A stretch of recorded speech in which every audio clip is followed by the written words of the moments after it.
Good evening. After a two-day manhunt, 2 sleepless nights, law enforcement have apprehended Vance Bolter. That's 48 hours that law enforcement involved in a complex and dangerous manhunt. Spent Father's Day away from their families to deliver justice for Melissa and Mark Hortman and their children who spent this Father's Day alone. To the law enforcement who stand here and the hundreds who were involved in this, the state of Minnesota owes you a deep debt of gratitude. Thank you. You ran towards the danger and you served the state of Minnesota. This is a great example of coordination and collaboration. Multiple agencies, federal, state, and local, coordinating together in a way to protect the public and close this hunt around. Multiple agencies were there as FBI laid hands on it and Minnesota State Patrol put the handcuffs on. One man's unthinkable actions have altered the state of Minnesota. Melissa Hortman was the core of who our values were. She had a hand in so many things that happened. The building that we stand in, she helped usher through so that we could respond from the State Emergency Operations Center with the professionalism and giving the tools necessary to law enforcement to do their job. To Melissa and Mark's family, I cannot fathom your pain and the grief that you're going through. We'll take solace in the memory and the work that Melissa did, and you can rest assured that we will put every ounce of effort that the state of Minnesota has to make sure that justice is served and the individual responsible for this serves the time for the unspeakable act. State grieves with you. The latest news is Senator Hoffman came out of final surgery and is moving towards that, towards recovery. Yvette is healing. And I think when the story comes out, and I'd like to say on behalf of the state of Minnesota, the heroic actions by the Hoffman family and their daughter Hope saved countless lives, and we are grateful. Bureau of Criminal Apprehension will continue to investigate. We will keep you informed. We'll spare no expense and no work to make sure that that happens. A moment in this country where we watch violence erupt. This cannot be the norm. It cannot be the way that we deal with our political differences. Now's the time for us to recommit to the core values of this country. And each and every one of us can do it. Talk to a neighbor rather than arguing. Debate an issue. Shake hands. Find common ground. This is who Melissa Hortman was. In the first negotiating session that I had a chance to work with her, she got all the partners in the room, and she provided each and every one of us a copy of a book called Getting to Yes. And the whole premise was debating with a sense of goodwill, a sense of trying to come to compromises that serve everyone. And because of her, we did that. Because of her, we did that year after year after year. That's the embodiment of how things are supposed to work. It's not about hatred. It's not about mean tweets. It's not about demeaning someone. It's leading with grace and compassion and vision and compromise and decency. That was taken from us in Minnesota with the murder of Speaker Hortman. So for each and every one of us to truly honor, and we will continue to honor that spirit, but we will need to do it in just more than actions in a memorial. Conducting ourselves in the spirit that Melissa Hortman did her work is what the country needs to heal. I will once again say the deep debt of gratitude. These professionals standing behind us and countless others, this was, you'll hear from them, incredibly complex.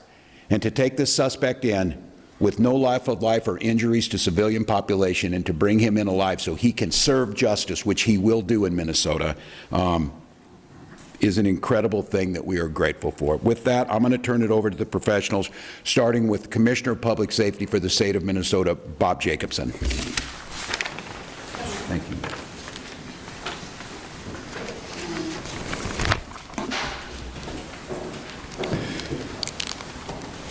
Good evening. It's good to see you all here tonight. Thank you for coming in. My name is Bob Jacobson. I'm the Commissioner of Public Safety. And again, it's my honor to serve in that position. First of all, I want to thank all of the law enforcement agencies that have been working tirelessly over the past 2 years since the shooting at Senator Hoffman's home. The coordination between state, local, and federal law enforcement partners is the reason we are here tonight, and the suspect is in custody. Bolter exploited the trust our uniforms are meant to represent. That betrayal is deeply disturbing to those of us who wear the badge with honor and responsibility. We want to thank community members across the state for their support, for their tips, and their information. And I want to thank Governor Walz for his continued support through this very difficult time. With that, I will pass this off to Superintendent Drew Evans of the BCA. Thank you. Well, good evening, everyone. My name is Drew Evans. I'm Superintendent of the Minnesota Bureau of Criminal Apprehension. As was noted and was previously described, Vance Bolter was taken into custody in Sibley County. We were with you earlier today when we provided information about the manhunt and the myriad of law enforcement that have come together working in partnership so that this evil cannot be continued. The first step in a case like this is that we take him into custody, and then the work will continue and begin to make sure that we have all the evidence we need to ensure that he is held accountable for his crimes. Please bear with me, but I think it's important because it has been noted by the governor, just to give you some background on the teams that were down there, and I may even be missing some in terms of this because there were law enforcement partners, not just from the Twin Cities, but across the state of Minnesota that came together. From the Brooklyn Park Police Department, the Tri-City SWAT Team, Eagan Police Department, Burnsville Police Department, our South Metro SWAT Team, the FBI, ATF, United States Marshal Service, State Patrol, Washington County Sheriff's Office, Ramsey County Sheriff's Office, the Richfield Police Department, St. Paul Police Department, Bloomington Police Department, Sibley County. We had Riverview Medics, Green Isle Fire Department, and Lifelink in the area, in addition to Prior Lake, Crow River SWAT, and the Hennepin County Sheriff's Office. And again, I may have been missing, and I apologize to my partners for that we do that. I share all of that for you because that's the commitment when this sort of evil is in one of our communities, that law enforcement comes together to put all of their resources together to make sure that that person is taken into custody. That is so that people across the state of Minnesota and legislators that were targeted in these attacks and that may have been listed can breathe a sigh of relief as quickly as possible as we came together in an incredibly complex set of circumstances in that. He was arrested, as you saw earlier this evening, in the area of 35600 block of 200th Street, Green Isle. What happened in that is, as we noted, there was a manhunt going throughout the day in that area that we've discussed previously, and there was information provided that he was seen in the area. When that information was provided to the investigators that were conducting the ground search, they converged on the area with a number of SWAT teams with the assistance of the Air Wing from Minnesota State Patrol, and we'll provide a few more details about the end of coming into custody in a little bit, but he was taken into custody at that time. He is in custody, and a reminder for anybody that was not, when we've previously said that, taken into custody under a state criminal warrant. That information will be made public, if it is not already, detailing the complaint that he is charged in the cases at this time with the murders of Speaker Hortman and her husband, Mark Hortman, also with the shootings in John Hoffman and Yvette Hoffman for those crimes, and will be moving forward. We are also in close contact with our federal partners, both the FBI, United States Attorney's Office, who are examining whether or not additional charges should be brought at the federal level related to this at this time. There is a lot of investigation that continues, and I'm going to turn it over to Chief Bruley to provide some comments on this and the work. I just want to tell, certainly for the communities of Champlin, city of Brooklyn Park, you both have incredibly professional police departments that work day in, day out and tirelessly in this situation to bring justice and work towards that, not only for the families and the loved ones and the community that are impacted, but for the entire state of Minnesota. And our teams are incredibly proud to work alongside them and all the law enforcement partners. And so with that, I will turn it over to Chief Bruley for some comments on this, and the work will continue in partnership with them and others moving forward. Chief. Good evening. I'm Police Chief Mark Bruley, Brooklyn Park Police Department. Just a few comments. One, I'm very proud to tell you that we took the suspect into custody who is responsible for this. That was within 43 hours of the incident. There's no question that this is the largest manhunt in the state's history. Just down at the scene where he was taken into custody, there was 20 different SWAT teams over an extremely large area hunting this individual down to take him into custody. I believe that the state of Minnesota and certainly the city of Brooklyn Park should be extremely proud of the police officers within the city of Brooklyn Park, but the partnerships that we had are unprecedented between the federal agents, the county, the locals, and others around. It is absolutely an incredible task what went on. Essentially, the Brooklyn Park Police Department was turned over into an operations center, and that's all that hundreds of detectives worked on tirelessly for 43 hours. So while this has come to some conclusion where we've made an arrest, there is a ton of work that needs to be done. So I encourage community members, if there's evidence, information, or other things, please continue to feed that information to the Brooklyn Park Police Department so that we can fully investigate this and present a complete case to both the federal jurisdiction and the Hennepin County Attorney's Office. With that, I'll turn it over to the State Patrol. Good evening, everyone. My name is Jeremy Geiger. I'm the Lieutenant Colonel with the Minnesota State Patrol, the Assistant Chief. The Minnesota State Patrol, along with countless other partners, were responsible for this arrest. The collaborative effort, I cannot stress enough how outstanding that was, helped ensure the suspect's arrest did not result in the injury of any law enforcement that was down there and in the area. We had special response teams on the scene near 200 streets in Sibley County. Several partner law enforcement SWAT teams positioned to form a perimeter at that point in time. The State Patrol also provided the air support that was talked about earlier today. The suspect crawled to law enforcement teams and was placed under arrest at that point in time. There was no use of force by any member of law enforcement that was out there, and the suspect was taken into custody without any use of force. Thank you.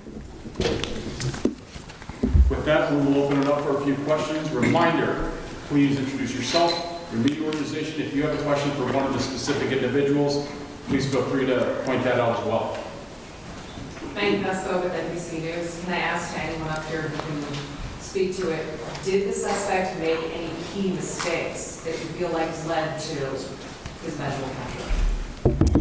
You know, the question is were there any key mistakes? We certainly, at this point, there's a lot of information we can't share right now in this. What I will tell you is there is some incredibly dedicated law enforcement personnel, criminal intelligence analysts that were out working day in, day out, working together. And what I will tell you is that that the public certainly is always of assistance to us in law enforcement, and incredibly diligent people in the area that provided us the assistance that we needed to get our teams that were already down there that last piece over. But they were certainly in the area and working diligently together on that. It's going to be one at a time, guys. Drew Morgan from Fair 11. Do you have any indication that anyone helped him? The question is any indication anybody helped him? We continue to look into that. I don't have anything beyond what we shared earlier today. This investigation, as Chief Bruley noted, will be continuing to expand at this point in time to make sure that we continue to look at all angles of this. And everybody did help him. We will certainly hold them accountable for doing that in this process. Drew, Adrian Broadus from NBC News. Can you tell us how the Hoffmans helped save lives, and what did the suspect say when he was taken into custody? The question was how the Hoffmans helped save lives, and what did he say? I don't have the specific, and then what did he say when he was taken into custody? I don't have the specifics on what he said when he was taken into custody. You know, we're incredibly grateful that the Hoffmans are still here with us at this point in time, and that they will be hopefully on a continued path to recovery, and that they will provide us the information. We've been able to talk to them today, and they will be providing key information to us as part of this investigation moving forward. Sir, can I ask you from CBS News, did the suspect have a phone with him when he was was caught, was he tracked in any way, or was it just sightings and tips? At the end, the question is, did he have a phone with him? I don't have the specifics on everything that was with him when he was arrested at this time. I will say he was armed, and that he came when he was taken into custody, but we'll be sifting through all of that information from there. Can you expand on weapons? What's that? Can you expand on I can't on the weapons at this time, so Paul Paul. Little, Fox 9, just kind of elaborating on sort of the Hoffman question. To me, the encounter at Speaker Horton's house, with I believe the Portland Park Police, there was a gunfire there. The fact is, you then have to abandon that vehicle with several weapons. You have to unseal criminal complaint. How significant was that for that thing ending further tragedy and ending it with him on the ground and simply counting it? Yeah, the question is, again, expanding on the Hoffmans and providing addition. What I'll tell you, Chief Bruley mentioned this yesterday, and his police officers going to check proactively on Speaker Hortman's home at that time. If that had not happened, I have every confidence that this would have continued throughout the day. By his officers encountering him at that, it was forced to abandon the vehicle that he had at that time and lead to what we got to today. So by that incident occurring and the law enforcement communication that was occurring, it allowed the proactive approach that was able to get to the point where they were able to now eventually take him into custody today. And just one second, Go ahead. Thank you. I just want to clarify, there's a little bit of detail that the Ramsey County Sheriff has provided. I just wanted to see if we can nail it down. So it's the detail that he had provided to the Star Tribune is that for about an hour, Bolter had tried to evade arrest, and that 8 teams crawled in a ditch to try to corral him. I don't know if you have that level of detail, but additionally, because you were able to take him into custody without incident, what did your law enforcement officers say to him to warn out and have him peaceably? So the question is about the teams and then what was done to get him into custody. So we don't get into operational details for the safety of our law enforcement going forward in terms of what it is. But what I can say is the incredible teamwork that was done and the large number of law enforcement certainly put us in a position where they were able to maneuver into this area to safely put him in a place where, you know, I don't know what was going through his head and I wouldn't speculate, but they have incredibly professional teams that are trained on this and how to take somebody into custody, and they provided the commands and he gave up peacefully. Superintendent Jonah Kaplan from WCCO and CBS News. First, if you can just speak personally for you and all your colleagues. I imagine this is a relief for a lot of you. Can you talk about what it means to you personally to have this done only a few hours ago? You weren't sure if he was in the state, let alone in the country. Yeah, the question is the relief for all of us. I mean, the relief for us in law enforcement is we feel an incredible amount of pressure to bring a person into custody, bring safety to the community. These professionals behind me and their teams, this is what they do. This is what they get paid to do, and they're honored to do the work on behalf of Minnesotans every single day. So the relief is that we can bring that sense of relief to communities across Minnesota, legislators that were on that list, and that's what we want to do. Matt Seppi with the New Yorker. At what point did you get the call and from whom generally that he was in that area in Reno? The question was on the call and when did we get it. It was happening over the time. I don't have the specific timeline, but we were alerted as soon as there was a spotting of the person in the area for all of the command staff here, and as our teams continue to work and as they worked in and honed in. Can you speak a little more about the technology that was used? You said today earlier that you received about 400 tips. Yeah. You know there was surveillance footage that was used for pictures. You just mentioned, or someone talked about the air team. Was it a fixed wing? Was it a helicopter that was following him? What role did technology? Yeah, the question is what role, and I can't get into all the technology, obviously. Just some of it is that we don't share the information to make sure that we protect it, so it's utilized going forward. However, I will say that both UAVs throughout the day are incredibly important to our teams on unmanned aerial vehicles that we use, that there were numerous ones out there providing that, and then our helicopter in this situation provides an incredibly important bird's eye view that also allows us special views to be able to see individuals such as infrared and others that we utilize on a regular basis. So technology in cases like this are incredible tools to be able to supplement the great hard work of all the people that were on the ground every day. More specific about the settings. Let's go here first. Question with King of Times. Where's he being held currently? So right now, he is being interviewed at a law enforcement facility. More information on where he will actually be ultimately will be released at a later time. What law enforcement agency or facility? I can't share where he is currently, but that information will be available soon. Can you be more specific about the setting in which he was, I know there are things you can't give away, but we've seen things like trails and fields, you're talking about him crawling. What can you tell us about where he was hiding during this time? Yeah, so this is, where was he hiding? This is in a rural area. These are fields and different wooded settings around, and that's where he was ultimately captured. Sibley County is, you know, a rural county in the state of Minnesota, and so it's what a lot of that streams, fields, woods, crops, and so where he was ultimately taken into custody was in a field. Did the infrared technology help find him, identify him from here? I don't. The commissioner had mentioned some of that earlier. I wonder if that's something that helped. Yes, absolutely. It assisted previously, and they were out there, the helicopter was out there before the sun went down, but after that happened, yes, that technology did come into play. How long did you know that he was there? I'll turn that back over to the superintendent here too, but I don't think that that information is available right now. Superintendent.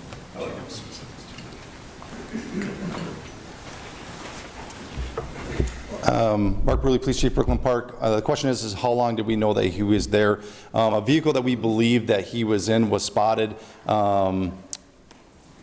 many hours before and had been abandoned. An alert police officer believed that he may have seen the individual running into the woods, and that started a large-scale perimeter that we set up, or down in Sibley County set up, and we started to deploy resources, including the Brooklyn Park SWAT team, and along with many other SWAT teams, to contain an extremely large area, knowing that this is a very dangerous individual.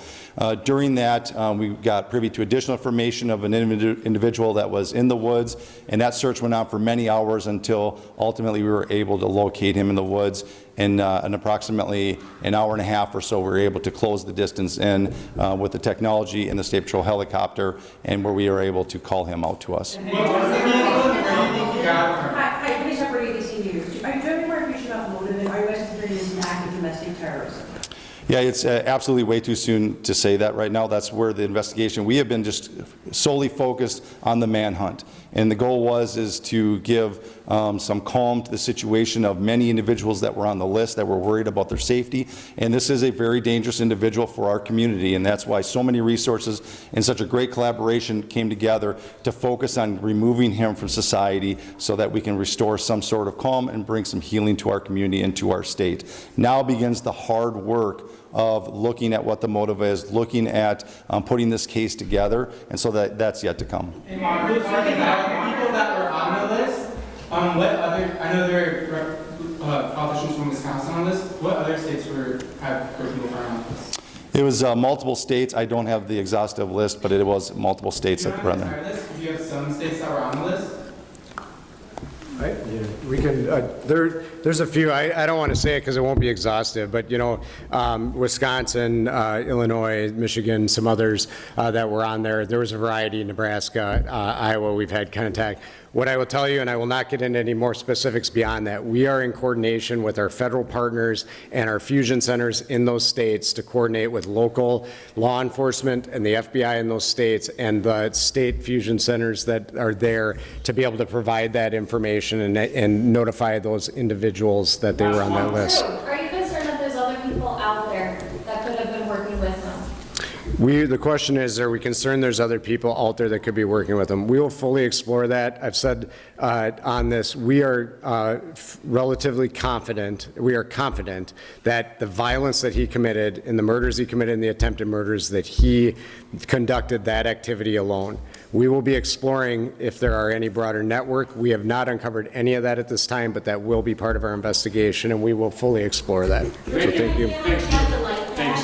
Thank you. We can go. Thank you. Thank you. Thank you, everyone.